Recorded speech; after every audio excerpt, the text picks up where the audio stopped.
that's 30 seconds. So even if you can add 1 minute of just quiet meditation when you first get up, it's just, you know, when you sit on the edge of your bed, you all kind of pop out of bed and get going. But if you can just sit there and just for 1 minute, regroup. I know you don't have a lot to regroup from after sleep, but just to get your mind set for the day. And see if that changes your day. Okay, so these are all things that we're doing that are positive habits. And some of them may sit with you, and some of them might. You know, it might be that you really enjoy doing the thank yous, and the meditation isn't something that's, you know, works for you. But we're going to keep trying until you find something that works for you. Because that's what this is all about, this above the line thing. Some of it is going to resonate with you, and some of it might not. And the stuff that resonates with you, those are the things that we really want to keep, you know, making our beliefs and habits. Those are the important things. The next thing that we wanted to do was, you know, we've got a small group tonight. I think we should revisit some of our food, things that we talked about last week, and really look in depth at why I said what I did about wheat and sugar and corn and dairy.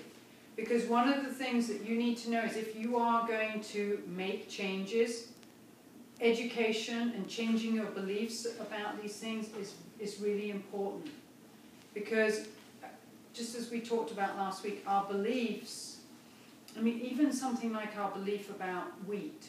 I mean, we all grew up thinking that wheat was so good for us and that it was full of fiber, and, you know, we were supposed to eat cereal every day, and pasta is this amazing thing that's full of energy for our children. And those were beliefs, I think, that we all had as young kids. And if I'm going to stand up here and say, you know what, if you're going to eat a healthy diet, one of the things you need to cut out is wheat. Unless I can help you change that belief, it's not something that you're going to cut out of your diet, because there's always going to be, you know how we talked about our belief and then our partial disbelief and then our disbelief? Well, if I said to you, let's talk about wheat, and your immediate reaction is, my belief when I grew up was that wheat was good. Okay, so now you've gone to partial disbelief. And then you've got a husband or a significant other saying, hey, if you cut wheat out of our diet, what are you going to feed our kids? What are you going to make for their lunches? When are we going to have pasta night? You know, how is this going to, you know, affect our whole family? Well, now you've gone to disbelief. So now you hear me talking and saying, okay, Vicky's talking about wheat's not so good for us. You might move back to belief.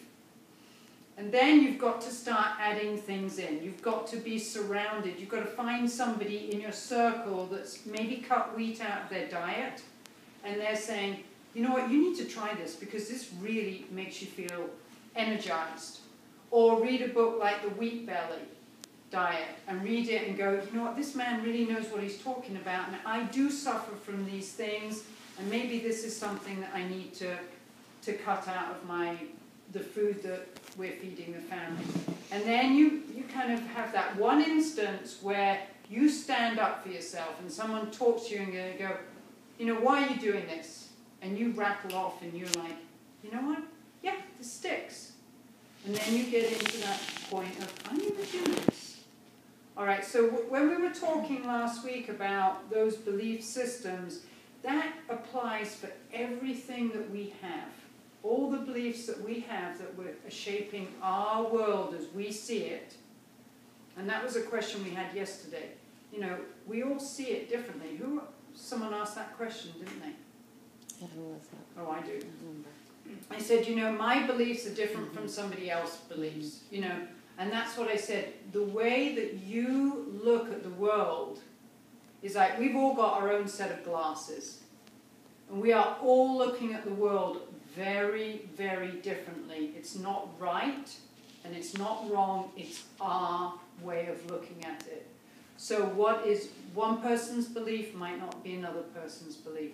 what one person believes that they really want to change and they've got passion and energy and motivation to do, might not sit with anyone else on this world, and that's okay.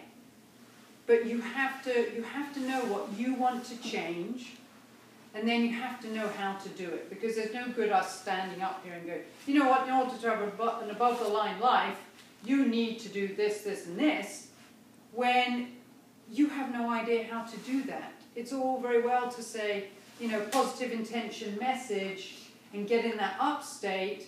If you can't change your belief or know where that belief comes